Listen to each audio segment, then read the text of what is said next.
Today we're going to talk about why you feel insecure and how you can be more confident.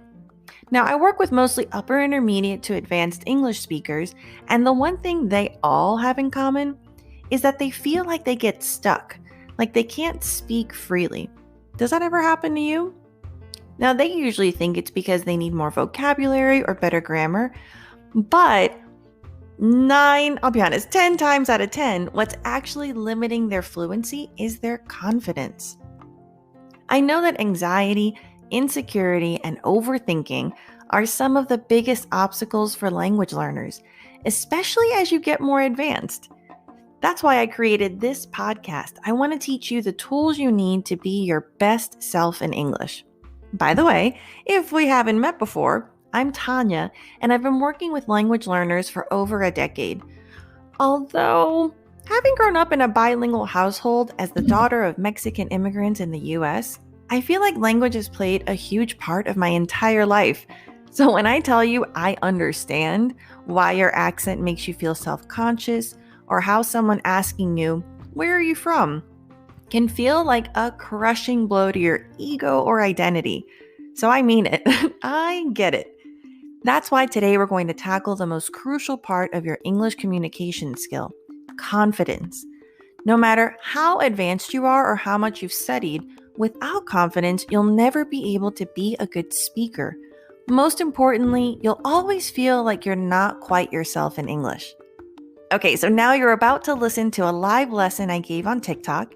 If you'd like to watch the video or get the notes from this lesson, go to my blog at tanyasuarez.com. It's not about how much English you know. If you follow me, the level that you have to be to understand my content, repeat after me. My English is good enough. And I mean yours. Your English is good enough. You have enough English to communicate. If you're having problems communicating, it could be because you're overcomplicating your message. You're trying to translate word for word. Maybe you're trying to be as eloquent in English as you would in your native language. But what you don't realize is eloquence, being well spoken, is kind of different in different cultures. So by doing that, you're doing a disservice to yourself. Good for you, lucky for you. Conversational American English, even in a professional setting, the grammatical structure is preferably simple. We don't use super eloquent and elaborate sentences grammatically unless it's in writing. And even then, as you've noticed, email writing tends to be very direct. So really we're talking about maybe like reports or something. So keep the sentence structure simple because the grammar is not going to impress the other person. You're going to impress them. So you being able to breathe, use your body language, your facial expressions to communicate the story, that's going to help you be more confident and be understood more so than using really long sentences, but you're so focused on the grammatical structure that maybe you start talking in this very monotonous way. You have no energy showing. Your English is perfect, but I mean, honestly, right? Like it'll put you to sleep. Imagine what that would do for you in a meeting.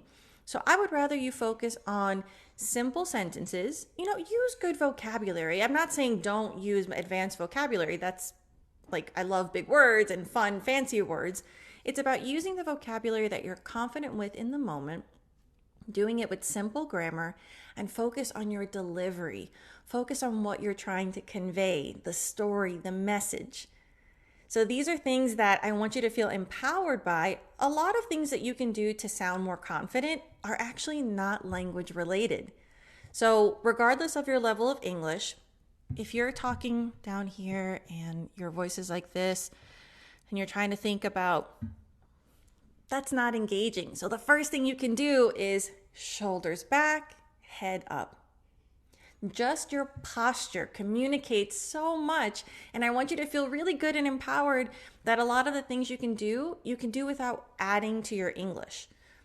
So posture, relax, simple sentences, and use your body and your face to convey. Now, a lot of you are on meetings on Zoom or Skype, and maybe you don't have video and you're just doing audio.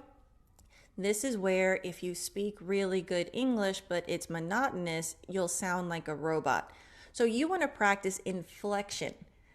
So if you're saying that this meeting is really important, so use that inflection to convey energy and to make your point easier to understand. Oh, I see some questions. How do I lose my accent? That's a really good question. I hate to be this person, but the first thing I want you to ask yourself is, why do you want to lose your accent? I think that's a really important question. Which thank you so much, because that has plays a big part in confidence. If you're self-conscious about your accent, I understand that can impact communication. So here's how I teach. If your accent is so thick or strong that people can't understand you, so it's impacting your communication, absolutely. You want to work on clarity. You want to work on really going back to basics, the shape of your mouth for certain sounds.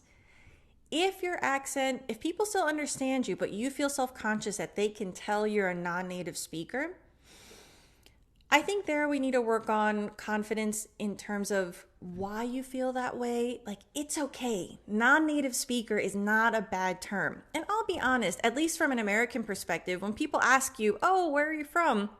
Because they notice something different in the way you speak, we mean it from a place of curiosity. I'm not saying it's right. I'm not saying it's appropriate, but I am saying it will happen, and that I don't want you to take it personally. I want you to choose to take it as like the person is curious about me and try to work with it. I love accents. My mom has an accent. She's from Mexico, and I understand, because I've lived with it. I understand that can make someone self-conscious. So yes, you can do accent reduction. I teach a lot of accent reduction, but I'd love for you to consider it from a point of reducing the accent for the purpose of clarity and communication.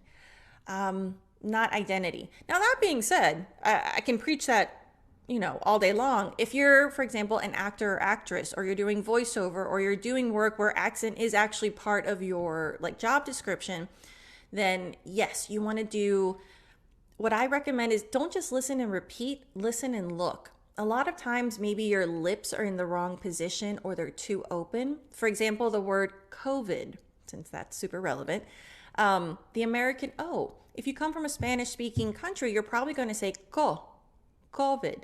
But if you're looking and repeating, notice my lips get smaller. It's the O. COVID. So those are minor things that you can observe, and that will help you reduce the accent, which will help you speak more clearly and confidently. So things like that, COVID. Another thing is move your tongue around. Sometimes people don't realize that, for example, we have different L's, different L sounds. So you might be using your native speaker L, but in English, we have a deeper L as well. So move your tongue around until you find that your sound is matching what you want to sound like. Google the different types. For example, the T sound in American English has 5 different sounds. So if it sounds different to you, trust yourself. It probably is different. So Google other words that you think sound similar. Try to repeat it. Obviously, you can come on here in my videos and ask me questions, and I'll do my best to try to make a video for you. Things like the ED sound for the simple past tense. Some people don't realize that the ED simple past actually has 3 different pronunciations. So those are subtle things that you can probably hear, oh, okay, that sounds different than how I'm saying it or how I was taught, but you don't understand how to fix it. So look up more pronunciation videos. I love using IPA, the phonetic alphabet. I think that's a really good tool if you're interested in that very subtle accent reduction work. So IPA, the International Phonetic Alphabet. Studying and training that will help you if that's something you want to fine tune. Okay, let me see what other questions we have. By the way, let me know where you're from. Let's see. If I want to study what you teach, where do I start? Okay, so what I teach is advanced English, mostly business English, and for pronunciation, my favorite thing to work on. So if you're asking about pronunciation tips, the other thing about accent reduction and just advanced pronunciation, connected speech. This is something that you normally don't study in academic English, but it makes a huge difference in your pronunciation. So look up connected speech. I do a lot of videos about that here and on YouTube. Linking and blending. So applying those techniques, it's really subtle, but honestly, it's not that hard. And I think you'll really enjoy it. So again, look up connected speech, linking and blending, and applying that, because this is what happens. When you look up pronunciation, most of you will probably look up the word. When you say the word by itself, you might be saying it perfectly. But then when you're using it in a sentence, if you don't apply the connected speech pattern, it won't sound as smooth, and sometimes it changes the pronunciation. So these are things that are super, you know what? I'll add that to my list. So I just made a bunch of videos with advanced vocabulary, but since a lot of you seem to like that, I'll make some more videos about connected speech patterns, which basically means like if a word ends in a consonant sound and the next word starts with a vowel sound, you're going to link that sound so there's no pause in between. And then blending means when a word ends in one sound and like an end sound, and the next word starts with the same sound, you're going to blend it and only say that sound once. So that will make it reduces the time of the word or the sound by like 1/4 of a second, but it makes you sound really smooth. Okay, let me see. Presentation tips. Oh my God, I have so many. For presentation tips, my number one thing that I do when I work with clients for business presentations is don't read verbatim, word for word off of your PowerPoint slide. People can read. What you want to do is you want to interpret the information. So when you're practicing and preparing, I want you to ask yourself, what is the main point of this slide? What do I want them to know? And typically the first thing you're going to think of is a fact. Then go a step further.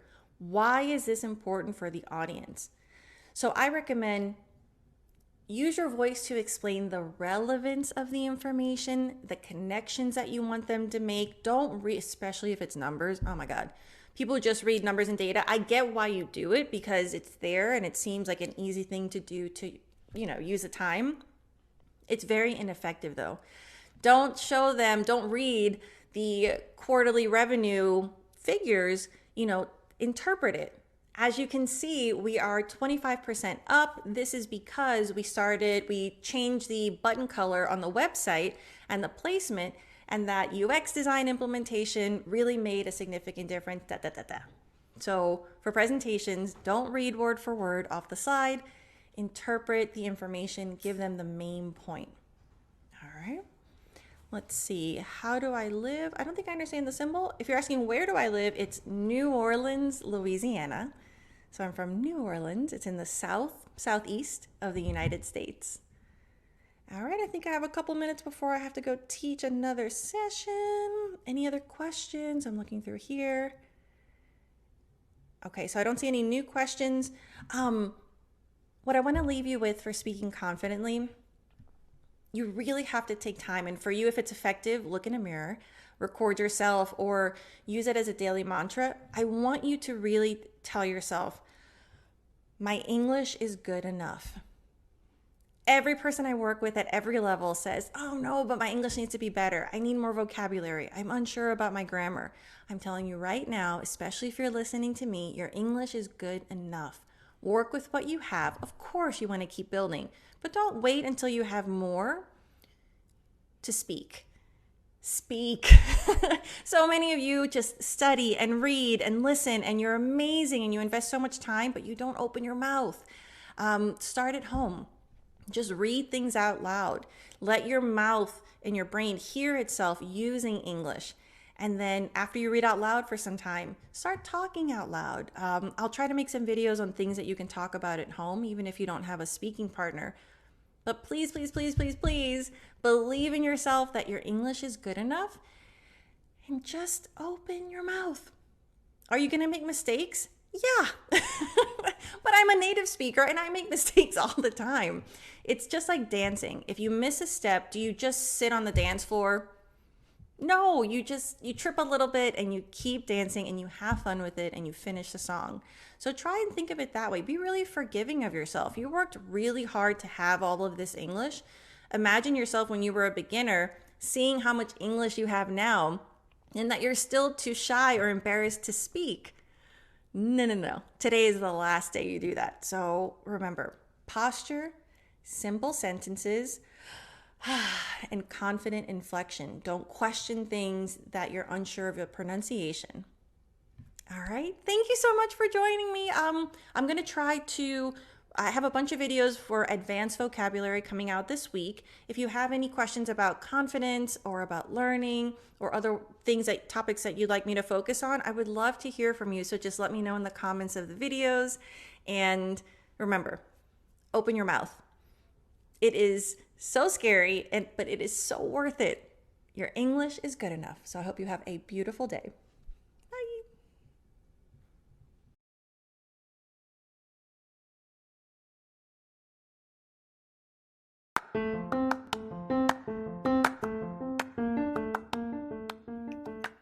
So let's recap 5 things that you can do to boost your confidence when speaking English. Number 1, use simple sentences. Be concise. Number 2, worry less about using complex grammar. Again, simple is better. Number 3, focus on storytelling. Be interesting, be engaging. Number 4, be mindful of your body language. Sometimes the best way to seem more confident is just to look more confident. And number 5, use inflection to sound less robotic. Now, before you go, let's stay in touch. So sign up, if you haven't already, at tanyasuarez.com so I can send you weekly emails with advanced English tips, video lessons, and my new podcast episodes. And as always, remember that you got this. See you next time.